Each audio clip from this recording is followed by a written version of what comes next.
I'm Paolo Malvar of Sunhaven Game Farm. I started breeding 2003. Yung hilig ko sa manok, it all started siguro when I was 2 years old.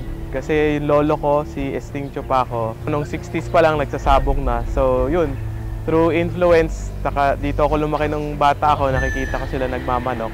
Hindi ko makakalimutan yung unang-unang Heritage Cup champion ko noong 2008.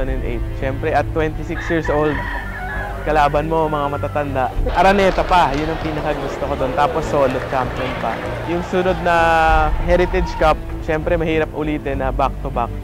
So nag-start ako mag-Thunderbird way back 2007. Ginagamit ko yung mga products na to. Unang-una, sa Tarlac, maski gaano kainit, makikita mo yung feathering ng manok dito. Pag Thunderbird gamit talagang kala mo sa Bacolod o sa Davao na rin ni-range yung manok. So I'm proud of that. Paolo Malvar is the new generation.